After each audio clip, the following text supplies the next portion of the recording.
ఓం సాయిరాం బాబా భక్తులందరికీ కూడా నమస్కారం అండి. అందరూ కూడా సుఖంగా సంతోషంగా ఎప్పుడూ కూడా ఆనందంగా ఉండాలి అని చెప్పి ఆ బాబాగారి తరపున నేను కూడా మనస్ఫూర్తిగా కోరుకుంటున్నాను.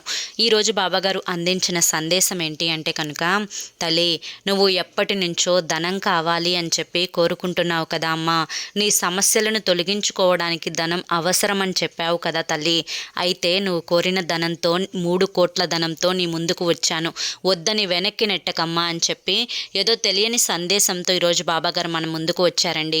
మరి బాబాగారు చెప్పాలి అనుకుంటున్న సందేశం ఏంటో మీరు చూడాలి అనుకుంటే కింద at the rate of Sai పిలుపు అని ఛానల్ నేమ్ కనిపిస్తుంది కదండి. ఆ ఛానల్ నేమ్ కింద ఉన్న టైటిల్ని క్లిక్ చేస్తే మీకు బాబాగారు చెప్పాలి అనుకుంటున్న ఫుల్ వీడియో అనేది ఓపెన్ అవుతుంది. ఎందుకంటే బాబాగారు ఏ సందేశం అందించినా కూడా అది మన భవిష్యత్తుకు పునాది అని చెప్పి మనందరికీ కూడా నమ్మకమే కదా. మరి బాబాగారు అంటే ఎవరికి నమ్మకం ఉంటుందో వారందరూ ఈ షార్ట్కి ఒక చిన్న లైక్ ఇవ్వండి.